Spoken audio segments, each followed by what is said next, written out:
I'm back. What's up, guys? Hoax here. I know I did one of these for albums and songs of 2021. I didn't do one for last year because I was primarily focused on my Whole Lotta Red piano video, which did pretty well. I'm very proud of that. I decided to come back and do an albums video, my top 10 albums of 2023, this time without the songs included, because when I did that for 2021, it was just so bloated and too long. If I remember correctly, that's like a 20+ minute video. It was just too long, and I'm gonna try to make this more concise and to the point, and I'll just mention songs from albums that I enjoyed from this year. And to start off, I just want to say that this was a really good year for music. I thought 2022 was amazing, but I kind of think this year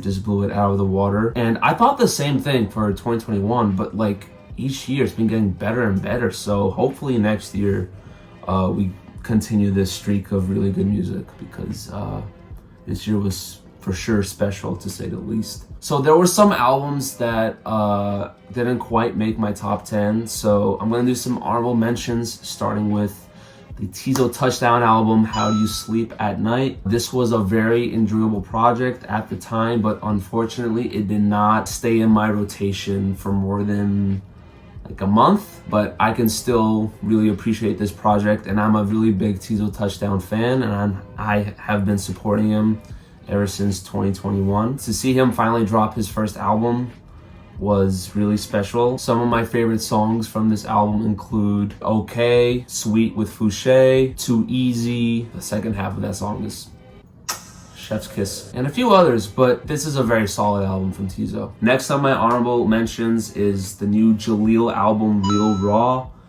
and I've been wanting to talk about this dude JELEEL for so long on this channel. I have been a supporter of him since Dive In became a trend on TikTok, and I went to his first New York show, and I saw him at Made in America, and I saw him live at Wonderworld Fest.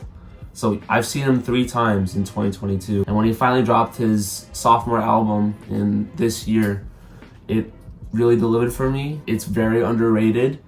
JELEEL has a really great voice in this lane, this new rage lane. He really does stand out, and he takes it to new heights. Songs like Shots with Denzel Curry, JELEEL, Yeah, Man of the Year, Come Here, all amazing highlights from this album. If you're into rage music, I would for sure recommend this project, and if you ever have the chance to see JELEEL live, definitely go. It's a crazy show. And finally, for my honorable mentions list, we have the Yeat album Afterlife.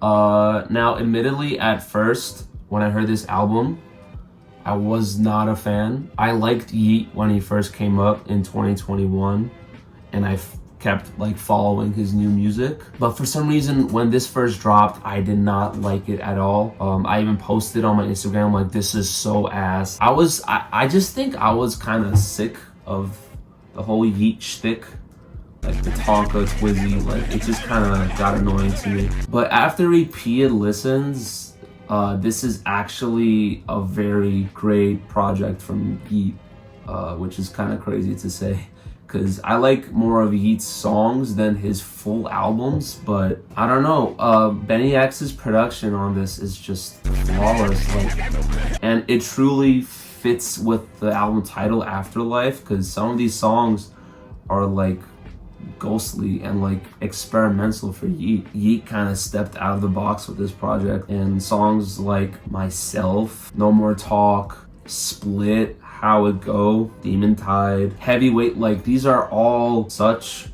crazy songs for this rage lane that he's in, and definitely a highlight of the year.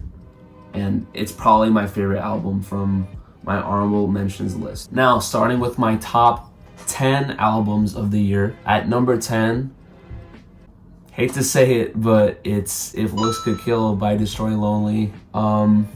I don't know why it's a trend to hate on this project. I, for one, really enjoy it. Lone did a different sound on this project, went for more of a rock adjacent trap blend. I think it works out in his favor very well. Some of the samples, if you haven't seen my Opium samples video, I did every sample from this album. Some of these samples, like he samples Deftones, he samples like out of the box alt rock from the early 2000s, and it just ends up being a really good blend of genres. I think it's definitely like the least Opium like sort of sounding project, I would say. But I do agree with most people how it's very bloated with 26 songs. It did not need to be 26 songs. I would just say if he had trimmed the fat and maybe made it like 15 to 18 tracks, it would have been like a 8 out of 10. But for me, this is like a 6.5 to 7 out of 10. Some of my favorite songs on this project include How You Feel, Safety Interlude, Money and Sex with Ken Carson, Biggest Problem, Dope by the Pound, and a really underrated one is Raver. I really like that song. Now, number 9 on this list is Pink Tape by Lil Uzi Vert. Also, don't know why it's a trend to hate on this album. It's more of like a recent-ish trend because this almost got like unanimous love when it first dropped. And it dropped like the day before my birthday. So this is ultimately a pretty special album to me. I still agree, like trim the fat, it would have been like an actually great project, but I think it's really good. Uzi also did like a more of a rock sound on this project, I feel, but it doesn't always work out in his favor. There's one song that a lot of people don't like, and it's like, I think you know what I'm talking about. It's the fucking Chop Suey cover. That shit is ass. When it does work out, songs like Suicide Doors, Amped, I also really like Werewolf. Yeah, it just works out, and Uzi's voice fits on these guitar beats very well. Yeah, I would say Pink Tape was definitely worth the wait, but yeah, this is a pretty great album by Lil Uzi. At number 8 is New Blue Sun by André 3000. I was not expecting him to drop a lyricless album, but I'm not too surprised at it because he has been seen with his flute like everywhere since like 2019. So it would make sense for him to do like a flute ambient album. Yeah, this album is fantastic. I throw it on every time I go to sleep. It's perfect. Like, this might sound like disingenuous thing to say, but it's really good background music. It's just, it puts you at peace. It's very cohesive. People are just ignorant on the internet. They don't want to give this a try, but this is a pretty fantastic album. Kind of mad that the vinyl is like, what, like $80 or something? That's stupid, but this would be a perfect album to have on vinyl. Great project from André 3000. Now please drop a hip hop album, that would be great. Next, at number 7, is Lil Yachty's Let's Start Here. What more should be said about this album? It's really, really good. I wasn't expecting Yachty to do an alt-rock, psychedelic rock album. This was a really good album at the time because it dropped in January or February, I forgot. It's just kind of stuck with me since. Yachty took a different approach and he got pretty much like unanimous love from anyone, as he should. It's a great project. Some of my favorite songs from this include We Saw the Sun, Say Something, it's beautiful, almost cried to that song. The Ride with Teezo Touchdown, Running Out of Time. Man, there are so many good songs on this album. Lil Yachty blew it out the water. Next up, at number 6, we have Back to the Trap by Lany Fo. I will always say this, Lany Fo is one of the most underrated artists. I'm sort of a newer fan. I became a fan of him pretty much when he dropped his 2022 album, Life in Hell. But Back to the Trap is perfect performance music. I went to the New York show in October. That's like my second favorite show of the year. I digress. This is a very cohesive, tight project. Each song really flows well with each other. Bally produced this entire thing, and he produced earlier Lany Fo songs, World on Fire, stuff from Live Evil. And Lancey kind of approaches this rage sound pretty differently than a lot of other artists, I would say. It's much more raw and glitchy and experimental than a lot of other Rage stuff. And like the bass on this project, the freaking 808s, like shatter your ears, but you just want more and more. He managed to get Sexy Red on and that is a hard beat to rap over, but she freaking did her thing. She made it sound like any other Sexy Red song, which is kind of crazy. This is a very underrated project. Lancey just completely did his thing. Next up at number 5, we have Scaring the Hoes by JPEG Mafia and Danny Brown. Very fitting title. This definitely even scared me at a few points. My only complaint is that it's kind of like a JPEG Mafia album featuring Danny Brown, not like their sounds being combined. But that doesn't exactly take away from this project. It will be cool to hear Peggy rap over more like Danny Brown type beats, but I digress. Very tight project. Every song flows well with each other. There's a lot of highlights. The title track is amazing. I think that's my favorite on the album. A song with Red Veil, Garbage Pail Kids. Peggy samples an 80s Japanese commercial song, and it just works out so well. Like, the samples on this project are magnificent. On Orange Juice Jones, they sample a Michael Jackson song, which is crazy. I don't know how they pull that one off. Normally for me, as I'm such a big JPEG Mafia fan, I would probably have this higher in my list. It just didn't have as much replay value as I would have liked, but I go back to a lot of select songs from this project, but I can still like admit that this is a really amazing album. At number 4, we have A Great Chaos by Ken Carson. And yeah, this was worth the wait. I know it wasn't as long as waiting for a Cardi or Frank Ocean album. Him pushing it back to the October 13th release date is very fitting. Ken Carson had a different approach on this project. His voice has changed a lot since X and even Project X. It sounds like almost 2 different artists at this point. The production on this album is so fucking good. I'm going to the Antagonist tour show on January 31st. And I'm honestly more excited to see Ken perform this album than Cardi, because I'm not even sure if he's still dropping the new album.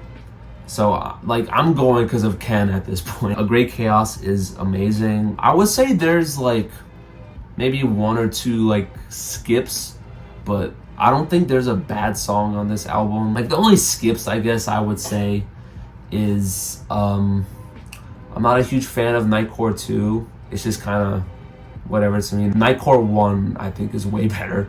I'm not a huge fan of I Need You, which is slightly controversial, but I don't care. I just never really cared for that song. I would have much rather have Free Young Thug on this album than I Need You, but whatever. Some of my favorite songs on this album: Green Room, Jennifer's Body, Fighting My Demons, Nightcore, Me and My Cup, Paranoid, Singapore, Like This.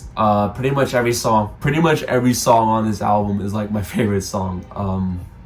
But yeah, A Great Chaos 100% delivered. Here we are at the top 3. We have Blanket by Kevin Abstract. Kevin came in different with this album. After Roadrunner dropped, he was teasing this more trap adjacent project, which did sound cool, but it sounded too Brockhampton-y. After BH broke up, that ultimately got canceled, and he made this sort of alt-rock album. Kevin on this project, he experiments with his voice a lot. It's much more like whispery, if that makes sense. He almost doesn't sound like himself. His voice really does sound different and is like the most interesting thing about the project, other than the amazing production. This is like Kevin's Igor. There's maybe like 1 or 2 skips, I would say.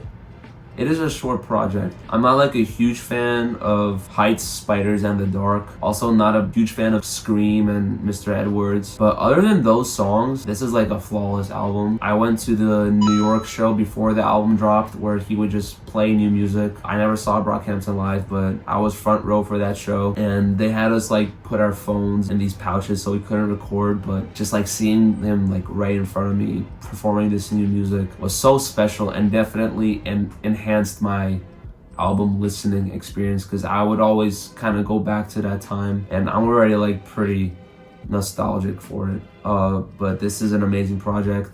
Kevin delivered 100%. Some of my favorite songs include When the Rope's Supposed to Break. I think that's my favorite song actually. Madonna, The Grays, Today I Gave Up, What Should I Do? Amazing songs. Yeah, definitely deserving of the number 3 spot for me. At the number 2 spot, we have 10,000 Gecs by 100 Gecs. This project pretty much stuck with me throughout the whole year. I was addicted to it when it dropped. I still kind of am. Although a lot of these songs aren't new, I guess, because they would preview a lot of these songs on their 2021 tour. There's some new songs that we haven't heard, but like, this is such a fun project, a fun listen, such a good time. It puts me in such a good mood every time I throw it on. Not a single skip. I like every song. This is 100% better than 1,000 Gecs. That is still a really good album. I just think this is way better. Some of these songs have more guitars and not as much pitch shifting, which I think is a smart move, because it would sound like too Gecsy at that point, because like everyone knows their sound, and like them just like making an 1,000 Gecs 2 wouldn't pan out very well, I think. My favorite song on here is Hollywood Baby. That's like one of my most played songs of the year. So yeah, pretty deserving of the number 2 spot. Now drum roll please. At number 1, we have, should be no surprise, I'm wearing this shirt, Utopia by Travis Scott. Little backstory before I talk about the album. Before the actual tragedy, Travis released 2 singles, Escape Plan and Mafia. I did like them at the time, but I do agree with a lot of people saying how Escape Plan is just like another like Astroworld type song. It's not a revolutionary song by any means. We've heard this sound before on Astroworld and on Highest in the Room. He doesn't do anything different on that song. It's just like another Travis Scott song. Same old, same old. Mafia is slightly better, but the beat gets kind of repetitive, and I'm not like the biggest fan of the J. Cole feature. Obviously the Astroworld tragedy happened, and that set Travis back a long, long way. He had miles and miles to get back to where he once was, and that definitely took time. In 2022, he would drop a few more singles. Fuck it, I'll just leave that in there. He would drop a few more singles and features, none of which surprised me. I did like the Pharrell song Down in Atlanta, but even that got repetitive over time. At this point in 2023, but before the album dropped, there was like no hope for this man. Like people thought he was washed, that he's been doing the same thing for years and he just wouldn't get back to where he once was. But man, did Travis freaking prove all those naysayers wrong. Even me myself, I was a little doubtful. Utopia is like amazing. He actually does something different on this project. It's not an Astroworld 2. It's not even a Rodeo 2. The sound on this project is actually not very utopian, surprisingly. It's really dark and gritty at times. There is a slight concept with the album for it being called Utopia, although Travis doesn't go too fully into it as much as I would have liked. That doesn't really take away anything from this project for me. There's only one skip on this project, that being K-pop with The Weeknd and Bad Bunny, but I love every song here. A lot of these songs really go back to that grittiness of the Days Before Rodeo and Owl Pharaoh era of Travis. A lot of these songs are, I can tell, a pretty Kanye influenced. A lot of people compare this album to Yeezus and Donda. I would say this is way better than Donda. I'm not sure about Yeezus, but Utopia is like, at this point, one of my favorite albums ever. All my friends listen to it. I just came back from the show on the 26th, and that's like my favorite concert of all time. Travis just really did his thing. He delivered on every aspect during this era. He dropped a freaking movie right before the album dropped, Circus Maximus.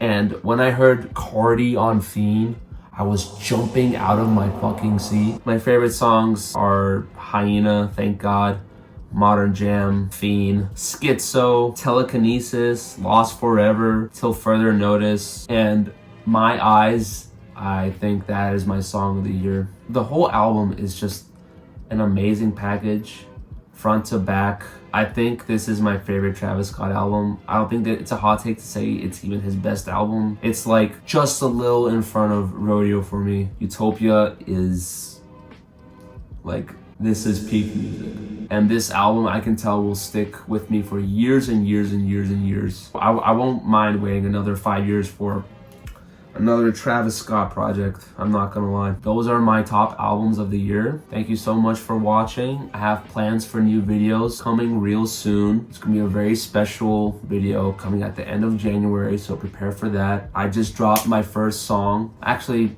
second song. We're not gonna talk about that shit. Sixth Sense is out now on all platforms. Go stream it. I plan on dropping more solo music as well. So 2024, it's Hoax season, baby. Peace out. Thank you, 2023.